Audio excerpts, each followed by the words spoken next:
Imagination Station is celebrating their 6th annual Girl Power, showing the importance of STEM careers and the women of STEM. So I'm Sloan Eberly-Mann. I'm the Education Director here at Imagination Station, and we are celebrating Girl Power. So it's all things girls today and a big celebration of science. Hey guys, we got this!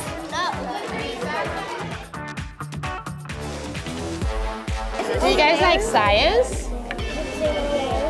You do? Girl Power is all about getting girls in 3rd through 8th grade really excited about STEM, science, technology, engineering, and math. And we're doing that in a variety of ways today. So we have workshops in the morning where girls really get to get hands-on with different topics. Then we have a dynamic keynote speaker who's going to get them so inspired with the work that she does. Keynote speaker for this year we're incredibly excited about. Her name is Dr. Sandrine Mumbenga, and she's an electrical engineer with the University of Toledo.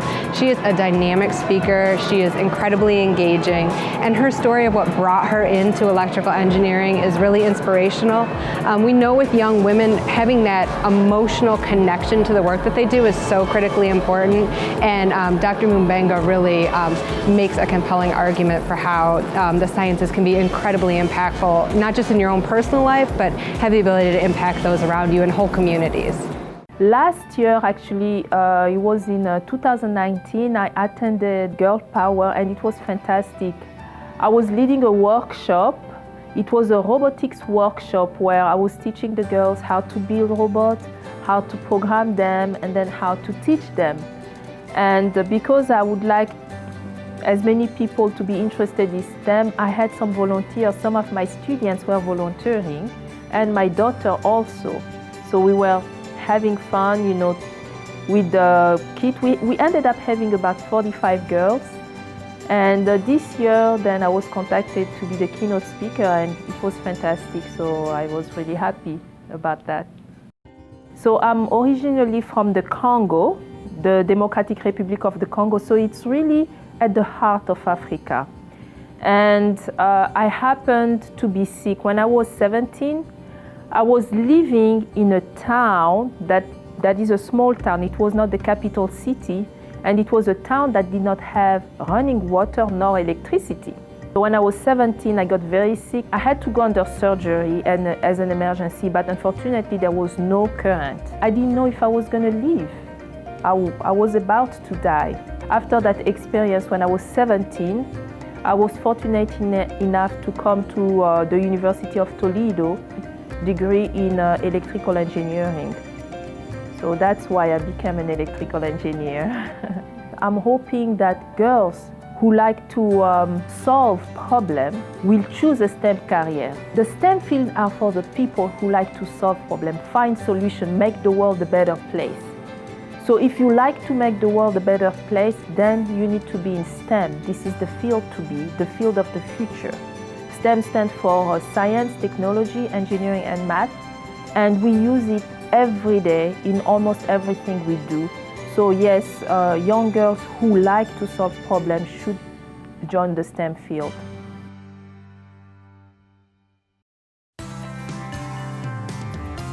So one thing that's really important to us with Girl Power is access. So we want to make sure that everyone has the opportunity to come to Girl Power if they want to. So we have around 100 girls that are coming with family or guardians or friends that are purchasing a ticket for the day. And then we have an equal number that are coming and they're sponsored girls. So we appreciate our sponsors for that support to be able to bring those individuals in. So Imagination Station is really dedicated to the idea that everyone should have access to the sciences. So we kind of meet that on two fronts. On Saturdays, we're free for kids 12 and under in Lucas County to come in with their family or guardian and explore the Science Center, and that's really important to our mission. And then we also have a program called Adopt a School, and that's supported through sponsorship. But any teacher in the community can apply, and they can bring in their classroom to explore with a field trip, or we'll actually come out to them and we'll do outreach out in their classroom as well.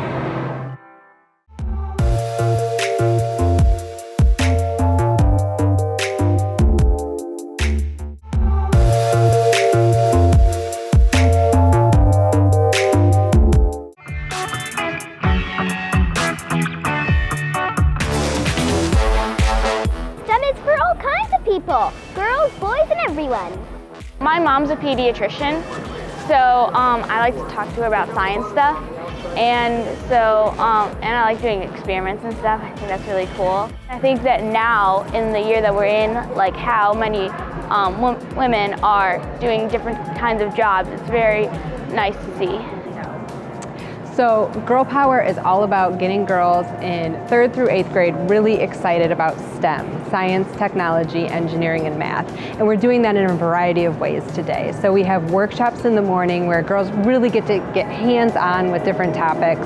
We'll have a chance for young girls to come in and actually be the broadcaster today, to learn a little bit about what goes into production of a show, which is really exciting. I think it's been so neat to see as I've kind of grown up. More and more women are involved in broadcasting and sports broadcasting specifically, whereas when I was really little, you didn't see as much. After an 0-4 start to the season, the Springfield Blue Devils have won 4 straight. Now, all team efforts, including their win this past Friday at Bowling Green. Had, Pam Oliver and a few here or there, but then you have Erin Andrews, Sam Ponder, Marissa Thompson. I mean, the list goes on where women are now more in the forefront, and you can see them every Sunday when you turn on your TV, or Saturday for football or basketball throughout the week. And so it's so neat to see just females in the industry grow, and hopefully these little girls growing up, that's all they'll know is, an equal male to female balance in the sports industry. And so even if you look at Sports Nightly, there's me and Danny, and we have Mark and Jason and Jeff, like there are a bunch of us, but the fact that 2 of the 5 are women is really neat to see. I think it's because that so far it's like mostly boys in science, and I think that girls need to show that girls can also be very good in science.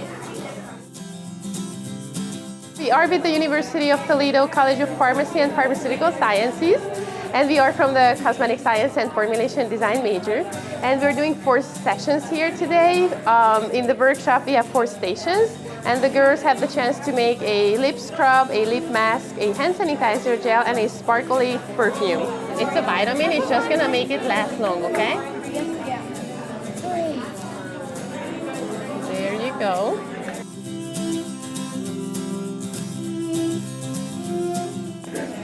Shea butter, it's a really good moisturizer for your lips. So it's like a lip balm. It's gonna make sure you have nice and smooth lips, okay? Is this edible? I would not eat it. Petroleum. So petroleum jelly doesn't taste really good. You guys don't wanna eat your cosmetics. It just makes you look better, but it's not food, okay?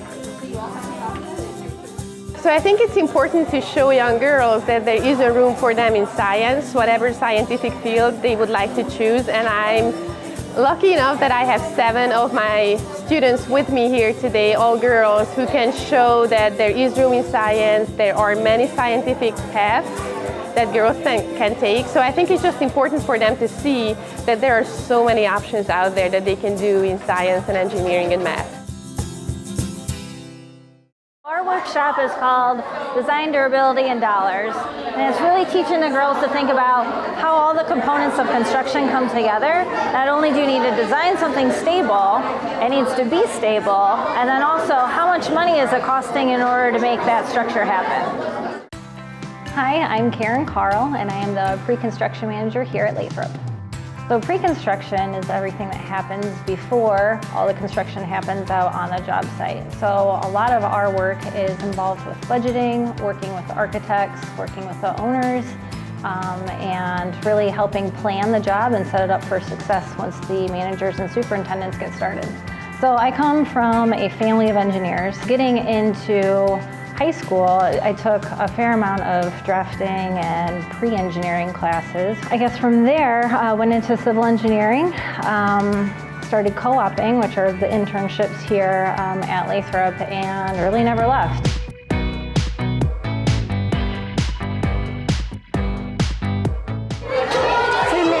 Hey guys, we got this. Well, we wanted to do something hands-on that showed construction, but obviously we can't bring in concrete trucks and steel beams and that kind of thing. So we're using things that they can maybe even try at home afterwards if they want to try this again with everyday products, tissue paper, newspapers, toilet paper rolls, that kind of thing.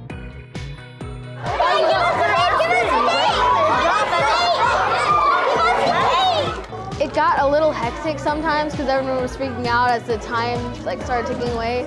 But with everyone's idea, it wasn't just dependent on one person, and so we got the entire thing together with ideas from everybody.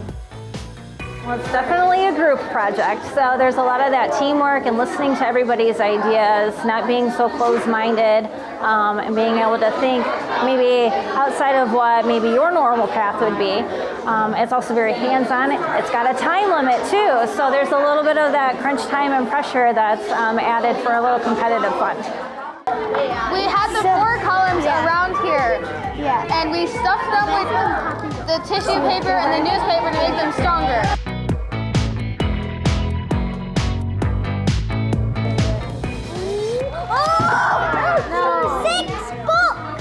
My favorite part was about how everyone worked together as a team. Everyone was helping out. Everyone got at least a little bit of say in what we did, and it was a teamwork. Teamwork probably helps the most out because the teamwork, if you work together, then you succeed more. And if you succeed more, then your project will be more sturdier and it will look more like a project. I love the Girl Power event. I want to come back as often as I can. It's so awesome to see how many people attend this, both from the professionals and the students and girls that are here. I just think it's a great opportunity for these girls to be able to talk to people with real life jobs, to ask questions that they want to, and to be able to have some sort of workshop where they can apply some of the things that we've been talking about today. One thing that's really exciting is that we're in our 6th year of Girl Power, and we've seen the excitement around this event grow, not just from the young women that participate in the event and come back every year to re-engage, the daughter or friend of the family that they know they want to build a love of STEM with, to the actual professionals that come in every year. I mean, they're so dedicated to this event. They give their time, they give their talent to really share what brought them to the STEM field, to help girls see the opportunities to be creative, to problem solve, to work in teams, kind of breaking beyond the barriers of what a stereotypical person in the sciences looks like, to see that it's just like you and me.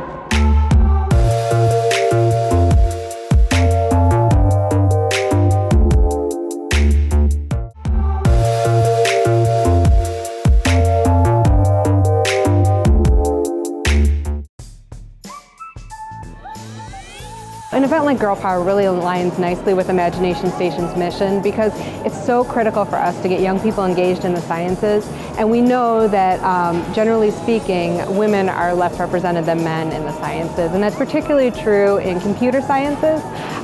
It's also true in engineering, so having a particular focus on those 2 areas during the day is really important as well. Panel is one of my favorite things about Girl Power. I actually help to moderate the panel, and I've done so since the beginning. And it's just wonderful because young women get to see a range of different women who are working in the STEM fields. They get to see how broad of a definition we have for STEM. So we have meteorologists, we have landscape architects, we have had firefighters in the past. So they can see that all these fields bring STEM to the table, and they get to ask their really honest questions. So we'll have questions like, what's it like to work with the boys? And then our professional women always assure them it's not as bad as you think. But they get to ask really honest questions about what does your day look like? And it allows for those women to help the young girls understand that we can move beyond stereotypes when we think about STEM. My name is Sydney, and I was wondering, when you're developing food containers, does there have to be a specific material for different kinds of products? So we always make everything out of glass. That's what we do. But we do have, we can do different colors. So everything's glass, but we do different colors. So if you have, say, like a cheese product, it will get really bad if you get it exposed to light. the cheese will actually turn bad. So we have to either put a coating on the glass or put it in a dark color to block the UV light in the glass, so that the light doesn't hit the food. And we can also do colors just for fun. Like, hey, this company wants to have red because the red glass will really stand out compared to all the other, the most common colors are flint, which is clear, green, and brown. And so if you have a red glass or you have a purple glass, it really stands out. So it's really aesthetically pleasing, and they can see what it shows up as. At this event, I am in the morning sessions. I am on the panel, which is where about 60 girls at a time will come and ask us questions. They ask us about our careers, what we did in college, what we studied, some challenges through our years of being in a career, some wonderful obstacles we've overcome, things, how does it feel to be a woman in science, and any other questions they can think of. My advice, especially when someone says there's no other women in this field, is to go ahead and be the first and show them that you can do it. And you know, when someone says you can't, just work hard and show them that you can do it, and that women definitely are as smart as men. You know, it's all up to you, and it's about hard work more than not being smart enough, because if you set your mind to it, you can really do anything. Take advantage of maybe free programs, and public libraries are really good at doing this. So I am at Bowling Green State University, and they have STEM, or even like, let's get a radio and break it down and put it back together. There are many opportunities, so ask your parents, what are the free activities in the city? And tell them that you want to go there and you want to break something or put it back together. So go for the free activities. Those are really good. As a parent, I love those too. So, hi, my name is Angelica Vasquez. I'm a geochemist professor at Bowling Green State University. Geochemistry, at least my aspect of geochemistry here at the university is understanding what are the chemical processes that are taking place in soils, in terms of if we have a healthy soil, how is that affecting the crop yields of the different cash crops that we have in the area, for instance, soybean and corn. At least those are the predominant ones in Ohio.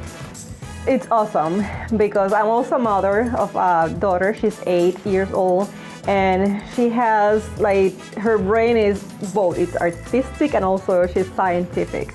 And I really like to empower her and any young girl that, you know, we are smart and we can make a difference. So I always tell my daughter that whatever she wants to do, she can do it, and we're gonna be supporting that. And I also wanna have these young ladies that are coming to the Imagination Station for the Power Girl event to also be encouraged and to have the capability. You know, they need to know that they have the capability, the ability to engage in these disciplines that has more likely be more dominated by males, but also, you know, we females can be successful and we can manage being mothers, being, you know, maybe a wife, or, you know, also we can have a professional life and we can be productive and, you know, and be successful.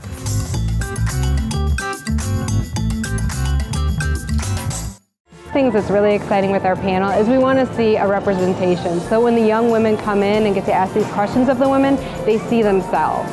That's really critically important to us. So we see that not just in kind of the demographic makeup of our panel, but also in the careers that they're choosing.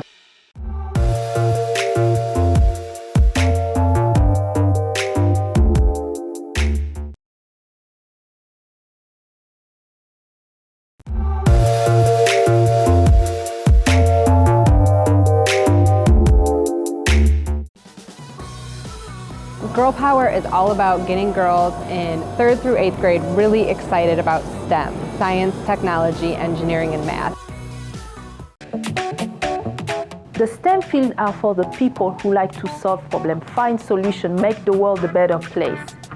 So if you like to make the world a better place, then you need to be in STEM. This is the field to be, the field of the future. And we use it every day in almost everything we do. So yes, young girls who like to solve problems should join the STEM field. So I think it's important to show young girls that there is a room for them in science, whatever scientific field they would like to choose. And I'm lucky enough that I have 7 of my students with me here today, all girls, who can show that there is room in science. There are many scientific paths that girls can take. So I think it's just important for them to see that there are so many options out there that they can do in science and engineering and math. They need to know that they have the capability, the ability to engage in these disciplines that are dominated by males, but also, we females can be successful and we can manage. Also we can have a professional life and we can be productive and be successful. I love the Girl Power event. I want to come back as often as I can. It's so awesome to see how many people attend this, both from the professionals and students and girls that are here.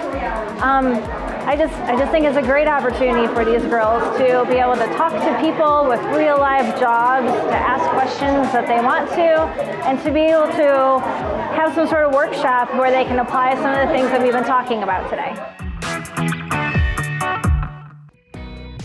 So one thing I think that's really important about this day is we want to give the parents or guardians that are here with the girls the tools to make this event meaningful. So it's those conversations that happen after the day or during the day that kind of plant those seeds that kids are going to remember forever. So we provide worksheets where kids can kind of reflect. We ask them at the beginning of the day, what does somebody who works in STEM look like? And 9 times out of 10, you'll see this drawing of a very traditional person in a lab coat with glasses, often male. And then at the end of the day, we ask them to reflect back and say, okay, how have we challenged your version of what a scientist looks like? And you'll see images of all the women that are here on the day of Girl Power. So that's a really exciting component of this for us, that we're kind of pushing those boundaries of how they think about the sciences.